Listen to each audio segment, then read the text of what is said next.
You see how close to the shore we are? It's a little bit uncomfortable here, so we are going to move. We are here in Nunavut, Canada, at the west end of the Bellot Strait, waiting for an opportunity to continue on our way towards Greenland. We will be dodging icebergs while sailing towards the small community of Mittimatalik.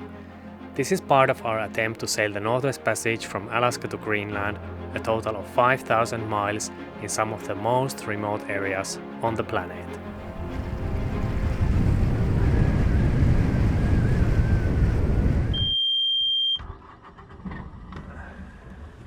Our friends on Libertaire have apparently already left because they were here during the night. Sovimme me eteenpäin ja vähän, niin saadaan se.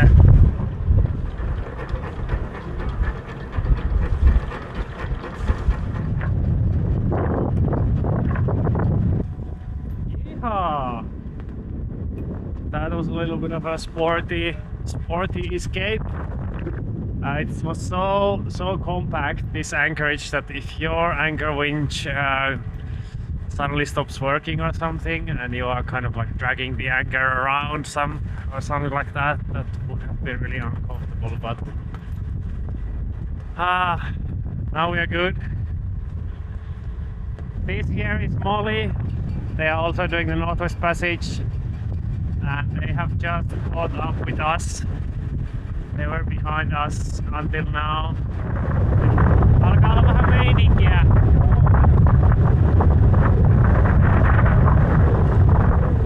And that's our friends on Libertaire.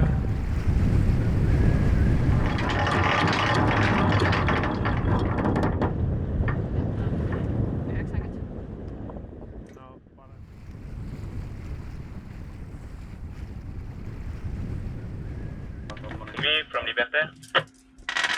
Hello Libertaire, so the winds have died down, so I guess it's a go for the strait. I'd say agree, yeah. Yeah, so we leave from the anchorage, what, 8 o'clock, 7:45? Yeah, sounds good. I think if we are around 8 o'clock,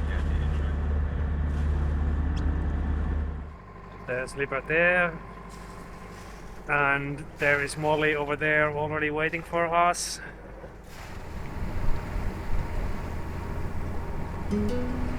Kolme! Tossa noin. 3 polar bears, they are right on the cliff there. Noin.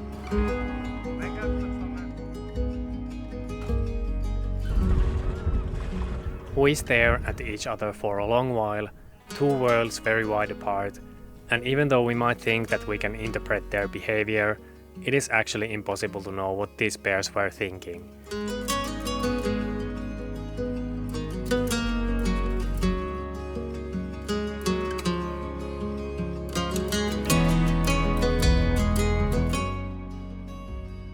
In all likelihood, meeting us meant very little to them. More likely, they are thinking about their next potential meal or about how they'll have to conserve energy while waiting for the sea ice to return the next winter. There's at least one thing I learned from this encounter. Climbing a steep rock wall won't be of any use if you ever need to escape from a polar bear. Before we sail towards the Bellot Strait, I want to make a special announcement concerning the print sale, which was supposed to end at the end of January. This is a limited time print run that I have now chosen to extend until Valentine's Day, mainly because I am so bad at planning and I thought that the Northwest Passage videos would be all done and finished by the end of January, but it didn't happen because editing these videos has taken a lot longer than I originally thought. I took all of these photos during the Northwest Passage. I hope you find one that you like, and let's continue with the video.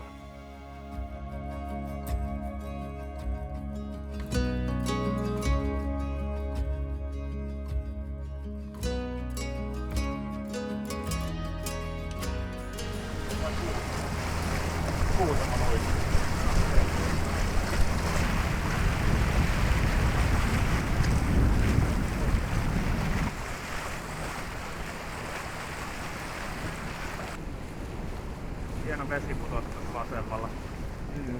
Täällä on ollut pari hienoa.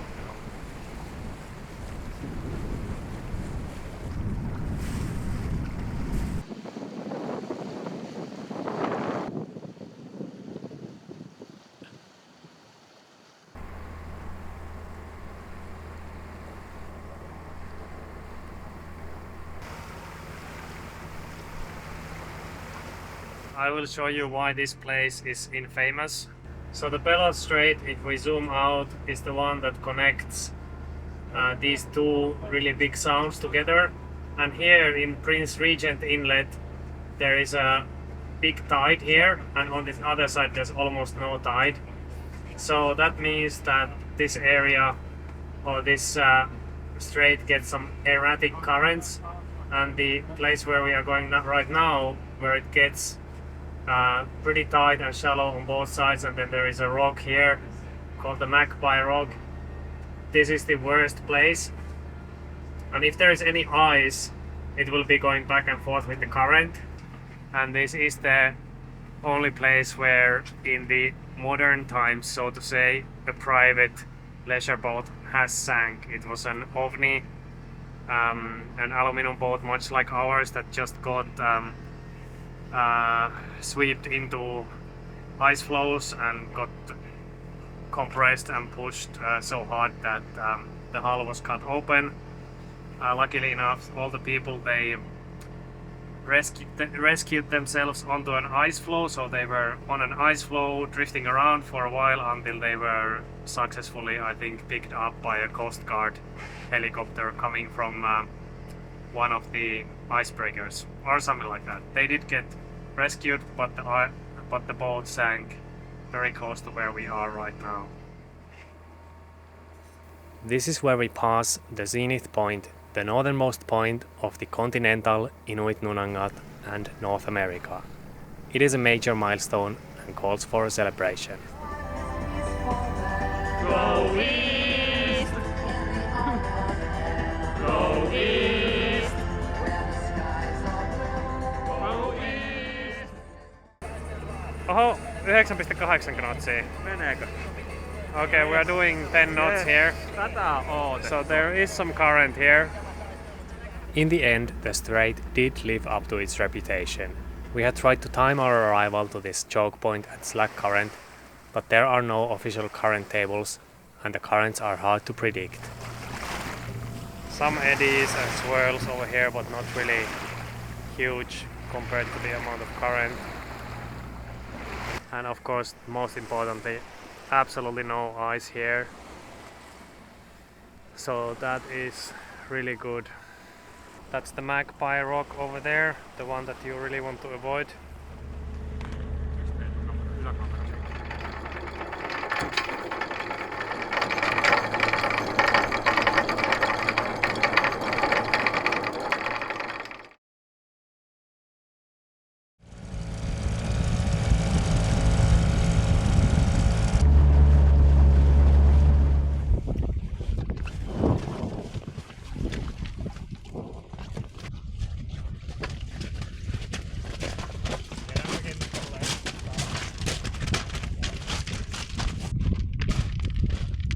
Some people say that the gun should already be loaded when you come ashore, but here we have pretty good visibility, so I prefer to do it now.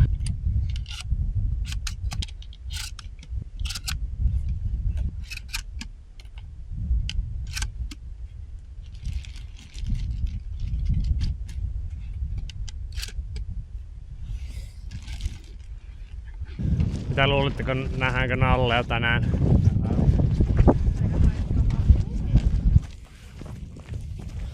That's probably caribou vertebrae. The local Inuit still come here for caribou hunting, and they use these buildings for camping every now and then. I think these are as well caribou bones, all of them.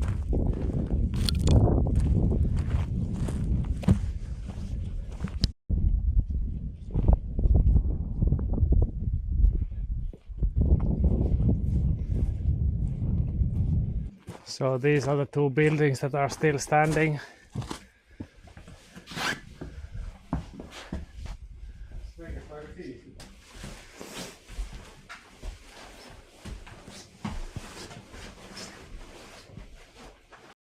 So these were abandoned during the Second World War because it turns out that there's too much ice. They were not able to resupply the place and it was too hard to reach, so it did not work as a trading post.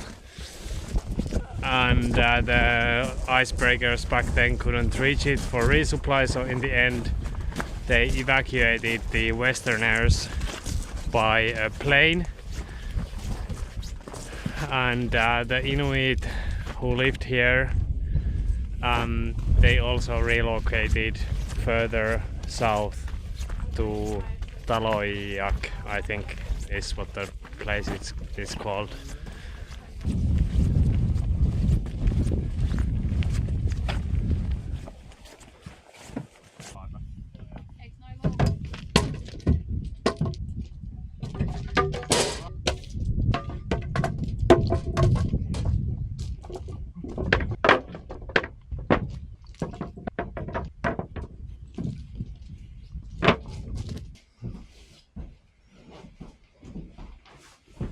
Someone left some food. Help yourself.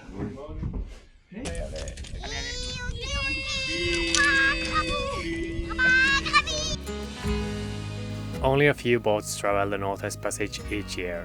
The special thing is that due to the timing with the ice and the extremely short season, the boats are likely to congregate at natural breakpoints throughout the passage. Here at Fort Ross, we met 4 other boats: Libertaire, Kesera, Molly and Pinocchio. The unfortunate thing is that you share a lot with the other crews, but because everyone is tired and concentrating on completing the passage, there's not really enough time or energy for parties or sundown cocktails on the aft deck. So after exchanging practical information and thoughts about the upcoming leg, everyone soon scattered off to their own boats for some much needed rest. And maybe that was for the best, as we then soon spotted this guy walking on the beach.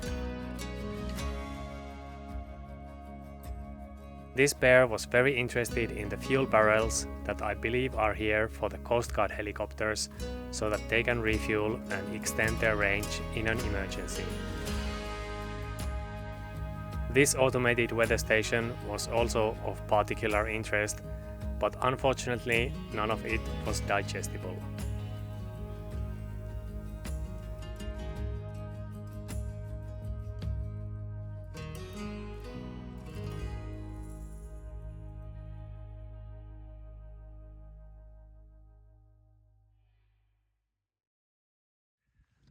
Unfortunately, my drone decided to just say motor error and crash. I don't know what's going on. Came to get it with the dinghy and I don't know. I've had it for a year, but it's the expensive model, you know, it's the one that I use for wildlife and so on, because it has a long range zoom lens. I just really want to retrieve it so that it doesn't stay in the nature. We'll see. I might be able to resurrect this one. I think they're like 2,000 right now. So each time I fly one, I'm like, oh, hope it survives. But I've got a lot of good footage with this one, so yeah, that's just how it is.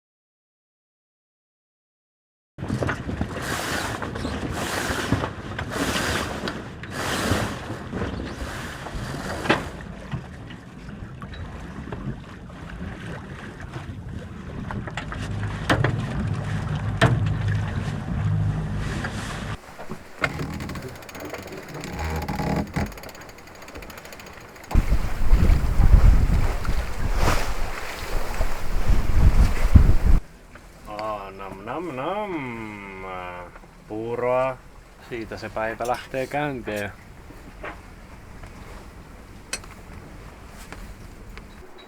Kaksikin jäävuorta näkyy.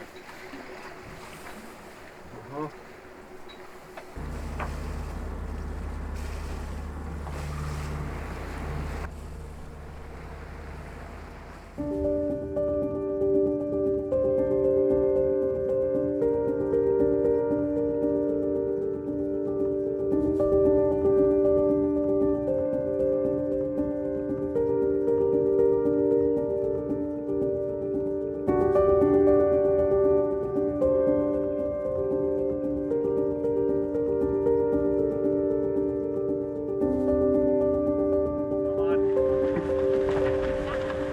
acid kohta.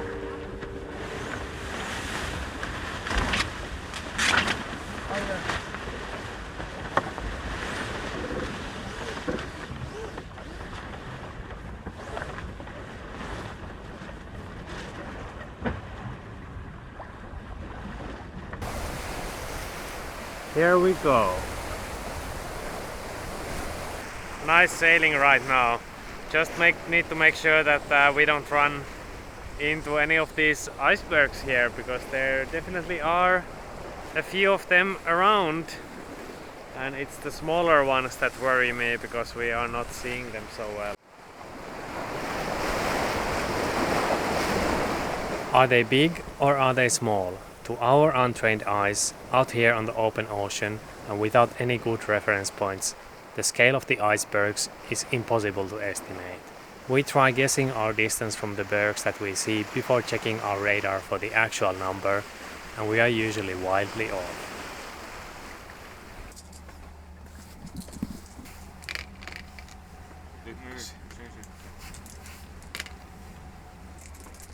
Aika hyvä pelata jatsia, kun mennään 7,5 keskarilla jenahkerilla. Jep.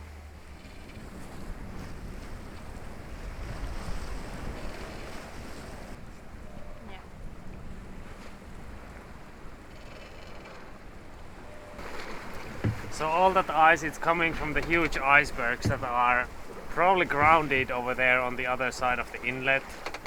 They are almost 10 miles away, but there's just this string of ice floating down from them.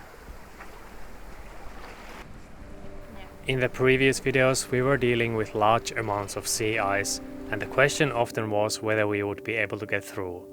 Now we are dealing with icebergs that carve from the glaciers, and the question is not whether we'll be able to find a way through, it's a question of whether we'll be able to do that without accidentally hitting one and doing a Titanic.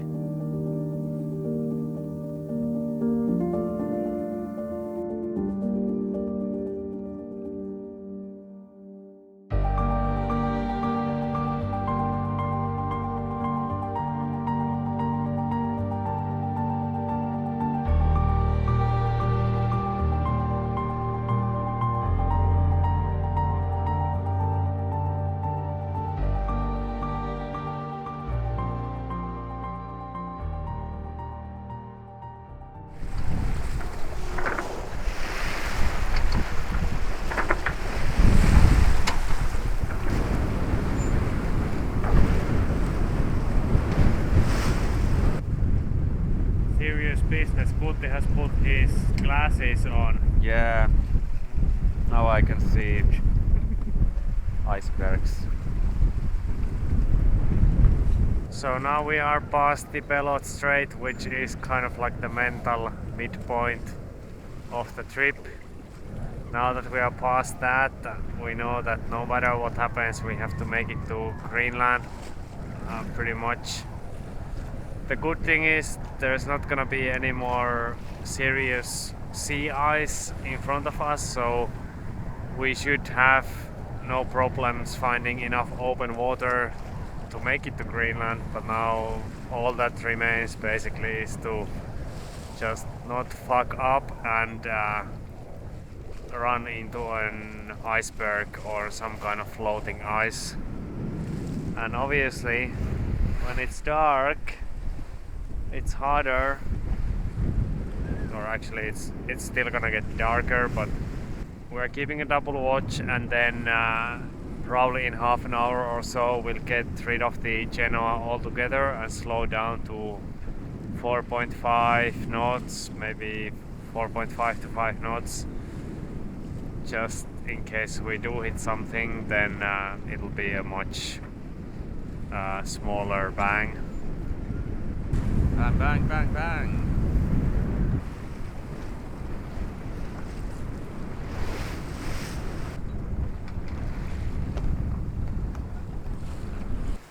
Remote working. Yeah, straight to Finland.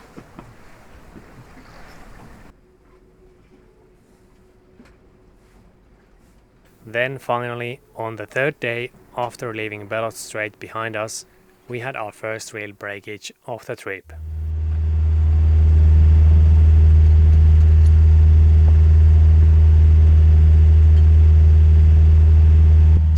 spinnaker boom end fitting just broke and the boom came crashing down, and we could really use it right now because we have a lot of downwind sailing.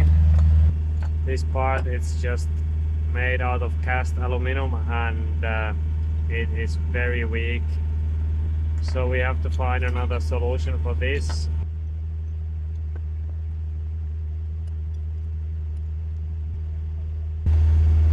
Okay, so I think one of these is going to be the solution, or maybe this, and then a bunch of Dyneema lashing.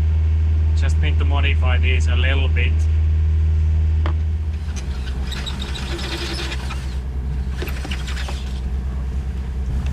Okay, now it's actually snowing. And there's ice.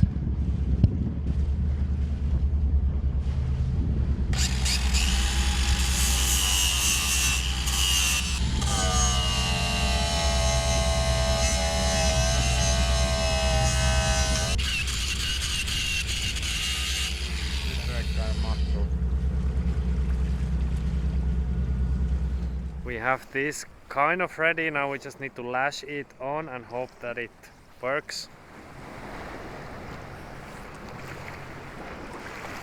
Need to dodge this band of ice here, but the good news is that it's good conditions for working here on the foredeck. What do you think, will it work? 50-60.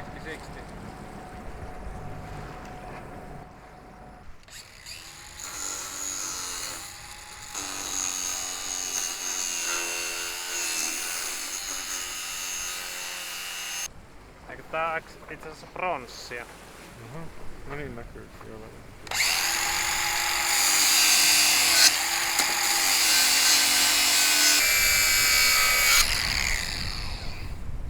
Okei, kokeillaan. Kaakes.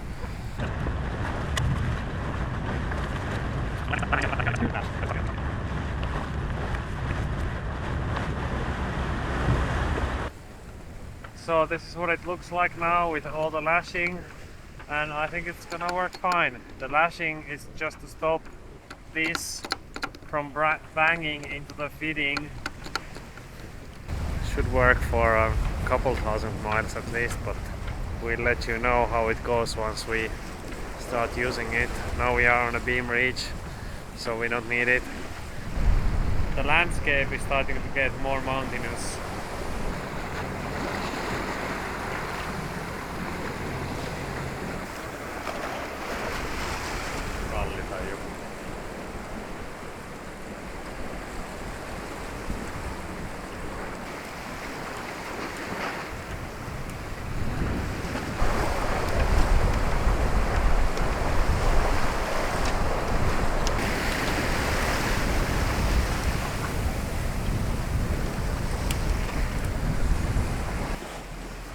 Että nyt oltiin varmaan pohjoisempana, mitä ollaan tällä matkalla.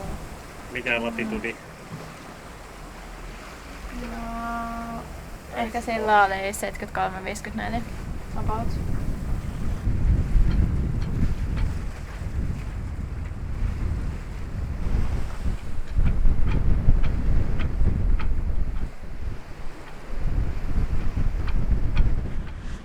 It snowed during the night and there is snow here on the deck and it is slippery. It's also cold enough that the seawater spray freezes here on the deck. This is slippery as well. Better not do anything dumb here. The wind died down a little bit as we got into the inlet here. And it's super beautiful here.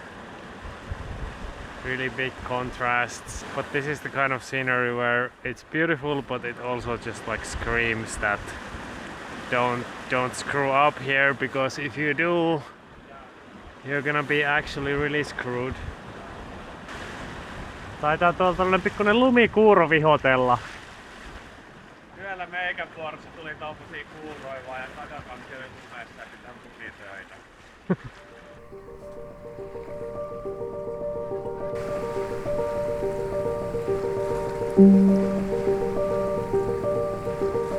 Mm-hmm.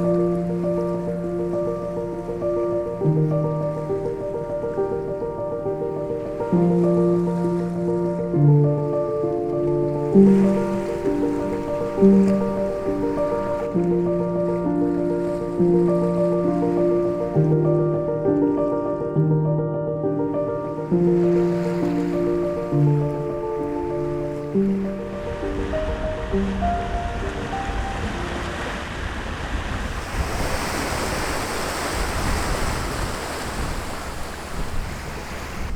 been pretty quick the last few days and we are not in such time pressure anymore.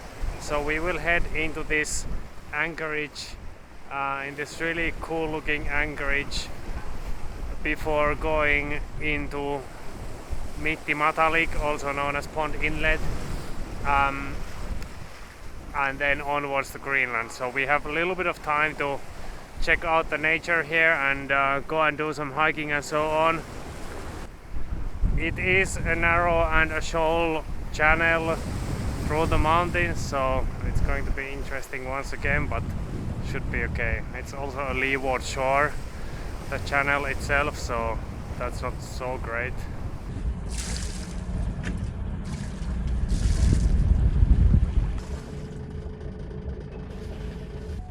In the end we managed to get in just fine, but then we had some trouble setting the anchor.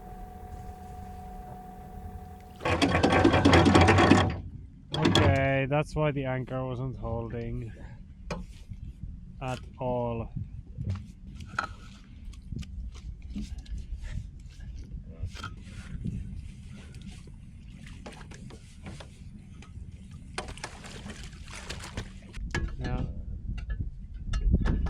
No siis se on hyvä.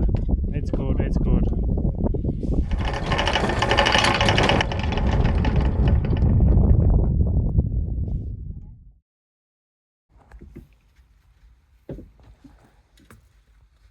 Really cool anchorage and really nice weather. Ready for the big hike? Yep. Go up there. Gonna be very, very nice.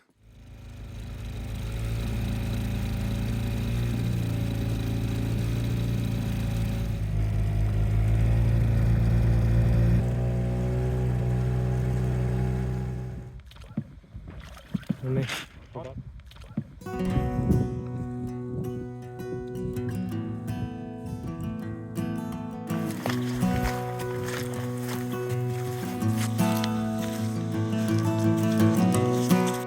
Such an incredible day and scenery here, and the anchorage, it's really cool too. It's just completely landlocked, really secure as long as you get your anchor to bite.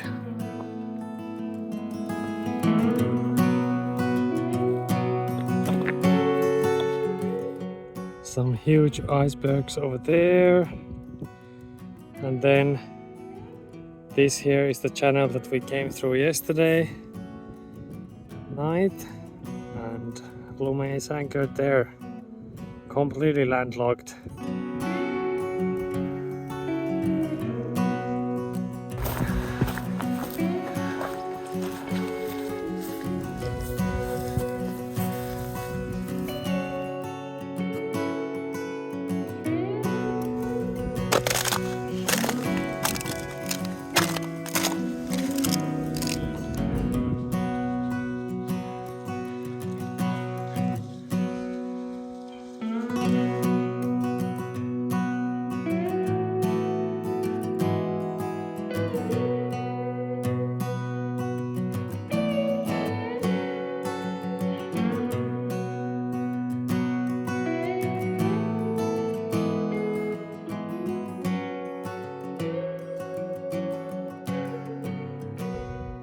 Juhu!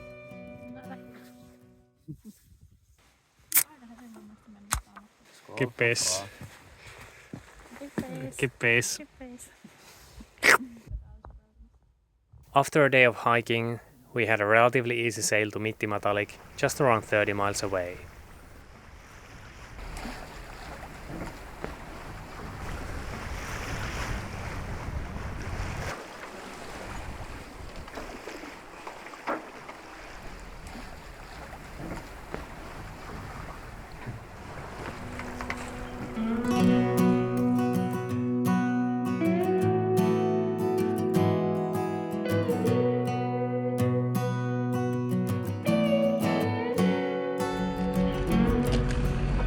Here, Kesera, the Swiss boat that we were sailing with early on during the passage, was already waiting for us.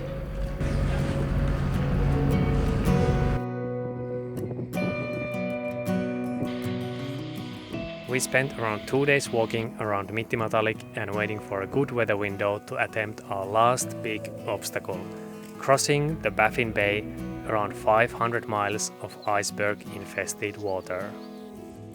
Juuso had to leave us here and fly back to Finland, so we'd only be 3 persons for the Baffin Bay crossing. Kippis, kiitos kuita käynnistä. Hei hei! But more about the Baffin Bay crossing in the next video. Thank you so much for watching this one, and don't forget about the print sale that I have extended until Valentine's Day, just because I'm very bad at planning things. So go ahead and have a look at art.alluringarctic.com, and I will see you all again next time. Bye bye.